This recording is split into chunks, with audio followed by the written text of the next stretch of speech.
Bersatu கட்சித் தலைவர் பதவியிலிருந்து முகைதீன் யாசின் பதவி விலக வேண்டும் என்ற கோரிக்கைகளை கட்சியின் தகவல் பிரிவு தலைவர் துன் ஃபைசால் இஸ்மாயில் அசீஸ் கடுமையாக நிராகரித்துள்ளார். அதற்கு பதிலாக துணைத் தலைவர் ஹம்சா ஜைனுடின் தனது பதவியை ராஜினாமா செய்ய வேண்டும் என்று அவர் வலியுறுத்தினார். பெர்சாத்து உச்சமன்ற உறுப்பினர் யூனுஸ் நூருடின் முன்வைத்த கருத்துகளுக்கு பதிலளித்த துன் ஃபைசால், சபா மாநில தேர்தல் இயக்குநராக இருந்த ஹம்சா தனது பொறுப்புகளை சரியாக நிறைவேற்ற தவறியதாக குற்றம் சாட்டினார். கடந்த நவம்பர் 29ஆம் தேதி நடைபெற்ற சபா மாநில தேர்தலில் பெர்சாத்து ஒரு இடத்தை கூட வெல்ல தவறியதையே இதற்கான சான்றாக அவர் குறிப்பிட்டார். மேலும் எதிர்க்கட்சி தலைவராக உள்ள ஹம்சா கட்சிக்குள் உள்ள தனது ஆதரவாளர்களை கட்டுப்படுத்த தவறியதால் பெர்சாத்து அரசியலமைப்பும் மீறப்பட்டதாகவும் துன் ஃபைசால் குற்றம் சாட்டினார். முகைதீன் யாசின் பதவி விலக வேண்டும் என்று கேட்பதை விட தனது கடமைகளையும் பொறுப்புகளையும் சரியாக நிறைவேற்ற தவறிய துணைத் தலைவர் பதவியில் இருந்து ஹம்சா விலக வேண்டும் என்று யூனுஸ் கேட்க வேண்டும் என துன் ஃபைசால் தெரிவித்தார். மேலும் நவம்பர் மாதத்தில் நடைபெற்ற சபா மாநில தேர்தலில் தோல்வி அடைந்ததற்கான காரணங்களில் ஒருவராக இருந்ததால் சபா பெர்சாத்து செயலாளராக இருக்கும் யூனுஸ் தானே தனது பதவியில் இருந்து விலக வேண்டும் என்றும் அவர் கூறினார்.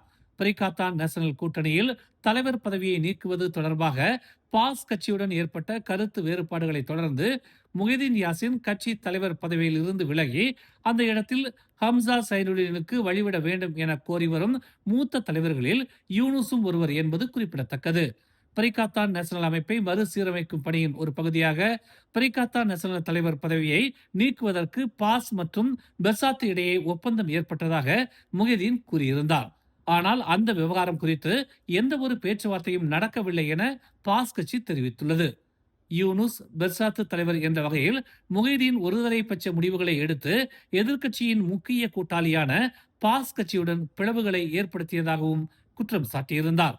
இதற்கு பதிலளித்த துன் ஃபைசால், முகைதீன் எந்த தவறும் செய்யவில்லை என்றும் பாஸ் தலைவர் அப்துல் ஹடி அவாங்குடன் பேச்சுவார்த்தை நடத்துவதற்கு கட்சி தலைவருக்கு நிர்வாகம் அதிகாரம் இருப்பதை யூனுஸ் புரிந்து கொள்ள வேண்டும் என்றும் கூறினார்.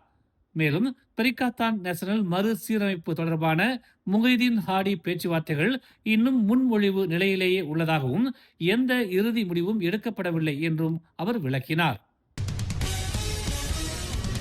திரங்கானுவின் பிரசித்தி பெற்ற டிரா பிரிட்ஜில் 2 நாட்களுக்கு முன் நடந்த சம்பவத்தை தொடர்ந்து ஸ்லாங்கூர் எஃப்சி ஆதரவாளர்கள் நடத்தை மாநிலத்தின் நல்ல பெயருக்கு களங்கம் ஏற்படுத்தாத வகையில் இருக்க வேண்டும் என்று ஸ்லாங்கூர் சுல்தான் ஷராஃபுடின் இட்ரிஷா எச்சரிக்கை விடுத்துள்ளார். ஸ்லாங்கூர் எஃப்சியின் பாதுகாவலராக உள்ள சுல்தான் ஷராஃபுடின் இச்சம்பவம் குறித்து ஆழ்ந்த வருத்தமும் ஏமாற்றமும் ஏற்பட்டுள்ளதாக கூறினார். இச்சம்பவத்தை அடுத்து 33 ஆதரவாளர்கள் கைது செய்யப்பட்டனர். இவ்வாறான சம்பவம் மிகுந்த வருத்தத்தையும் ஏமாற்றத்தையும் அளிக்கிறது என்றும் கும்பல் வன்முறை, ஒழுக்கமற்ற செயல்கள் போன்றவற்றை தாம் எந்த விதத்திலும் சகிக்க முடியாது என்றும் தெரிவித்துள்ளார். இந்த சம்பவத்திற்கு பின்னால் இருப்பவர்களை காவல்துறை கண்டறிந்து அவர்கள் குற்றவாளிகளாக நிரூபிக்கப்பட்டால் சட்டத்தின் முழு தண்டனையையும் அமல்படுத்த வேண்டும் என்று அவர் கேட்டுக்கொண்டார். ஸ்லாங்கூர் எஃப்சி ஆதரவாளர்கள் அனைவரும் தங்களது செயல்களில் எச்சரிக்கையுடன் இருந்து கால்பந்து கிளப்பின் மற்றும் நல்ல பெயரை பாதுகாக்க வேண்டும் என ஸ்லாங்கூர் அரண்மனை அலுவலகம் வெளியிட்ட அறிக்கையில் தெரிவிக்கப்பட்டுள்ளது. மேலும் பொது அமைதியை குலைக்கும் வகையில் நடந்து கொண்டதாக குற்றம் நிரூபிக்கப்பட்டால் ஆதரவாளர்களுக்கு ஸ்லாங்கூர் எஃப்சி போட்டிகளுக்கு வருவதற்கு தடை விதிக்கலாம் என்றும் சுல்தான் பரிந்துரைத்துள்ளார். 2 நாட்களுக்கு முன் கைது செய்யப்பட்ட 33 ஸ்லாங்கூர் எஃப்சி ஆதரவாளர்கள் கொலத்ரங்கானு டிரா பிரிட்ஜில் பேரணியாக சென்று பிளேர்கள் ஏற்றிய சம்பவம் பெரும் பரபரப்பை ஏற்படுத்தியது. இந்த நிலையில் பொது அமைதியை சீர்குலைத்த குற்றச்சாட்டின் பேரில் அவர்கள் கைது செய்யப்பட்டனர். பரிசோதனையில் 7 பல்கலைக்கழக மாணவர்கள் மற்றும் ஒரு உயர்நிலைப்பள்ளி மாணவர் உட்பட 21 பேர் கஞ்சா உட்கொண்டதும் தெரிய வந்தது.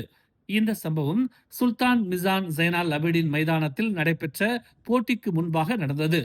அந்த போட்டியில் ஸ்லாங்கூர் எஃப்சி, திரங்கானு எஃப்சி அணிகள் 1-1 என்ற கோல் கணக்கில் சமநிலையை பெற்றன. நெகிரி செம்பிலான் தம்பின் பகுதியில் கட்டுமான பணியில் இருந்த 10 மீட்டர் ஆழமுள்ள கழிவுநீர் குழியில் இருசக்கர வாகனம் பாய்ந்ததில் பின்புறத்தில் அமர்ந்திருந்த 14 வயது சிறுவன் நேற்று இரவு பரிதாபமாக உயிரிழந்தான். பரிதா ஹரியான் செய்தியின்படி இச்சம்பவம் நேற்று இரவு 10:10 மணியளவில் ஜலான் பூங்கா தஞ்சோங் பகுதியில் நிகழ்ந்தது. உயிரிழந்த சிறுவன் தனது 17 வயது அண்ணன் ஓட்டி வந்த இருசக்கர வாகனத்தில் வந்ததாக தெரிவிக்கப்பட்டுள்ளது. இரவு உணவு முடித்த பின்னர் கோலா ஈரா பகுதியில் உள்ள நண்பரின் வீட்டிற்கு செல்லும் வழியில் வளைவில் வாகனத்தின் கட்டுப்பாட்டை இழந்ததால் விபத்து ஏற்பட்டதாக தெரிவிக்கப்பட்டுள்ளது. விபத்தின் போது வாகனம் கழிவுநீர் குழியில் மோதியதால் பின்புறத்தில் அமர்ந்திருந்த சிறுவன் குழிக்குள் தூக்கி எறியப்பட்டான். தீயணைப்பு வீரர்களின் உதவியுடன் அவன் மீட்கப்பட்டதாக தெரிவிக்கப்பட்டுள்ளது. இந்த விபத்தில் 17 வயது அண்ணனுக்கு லேசான காயங்கள் ஏற்பட்டுள்ளன. ஆனால் காயமடைந்த சிறுவன் தம்பியின் மருத்துவமனையில் இரவு 11:30 மணி அளவில் உயிரிழந்ததாக உறுதிப்படுத்தப்பட்டது.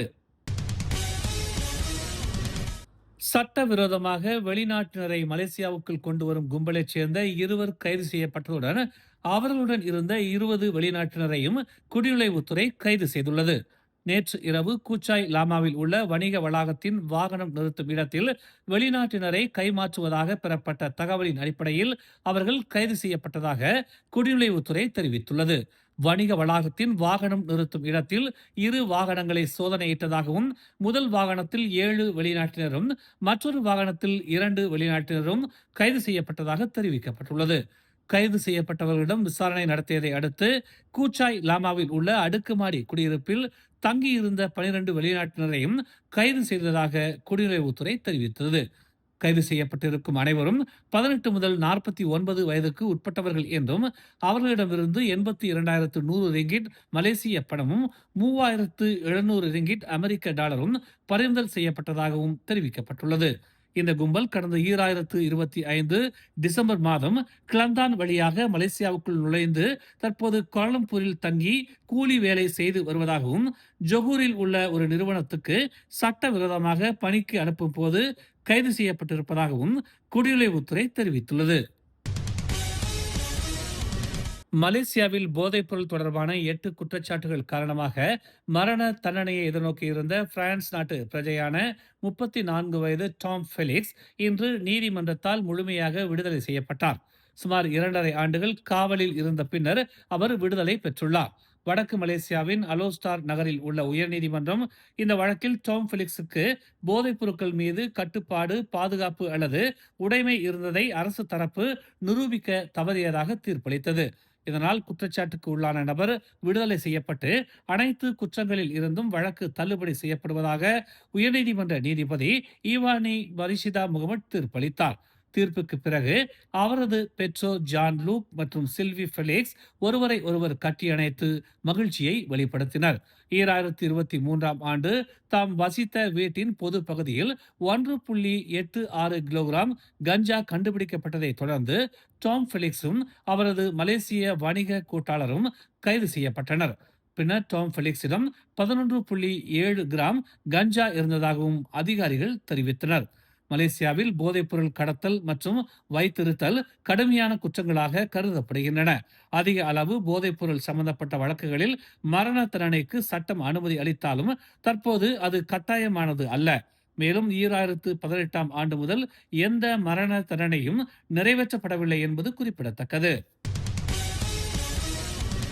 ஆம்னோ தலைவர் அமாட் ஜாகித் ஹமீடி ஏயாசான் அகால்போடி ஊழல் வழக்கில் தன்னை முழுமையாக வழக்கில் இருந்து விடுவிக்க கோரி உயர்நீதிமன்றத்தில் மனு தாக்கல் செய்துள்ளார். இந்த மனு கடந்த ஜனவரி 8ஆம் தேதி ஆதாரங்கள் போதியதாக இல்லாத காரணத்தால் இந்த வழக்கில் மேல் அதிக நடவடிக்கை தேவையில்லை என்று சட்டத்துறை தலைமை அலுவலகம் அறிவித்ததை தொடர்ந்து தாக்கல் செய்யப்பட்டது. இதற்கு முன்பு ஜாகித் ஹமீடிக்கு வழக்கிலிருந்து விடுவித்தல் ஆனால் முழு நிரபராதம் அல்ல எனும் டிஎன்ஏஏ தீர்ப்பு வழங்கப்பட்டிருந்தது.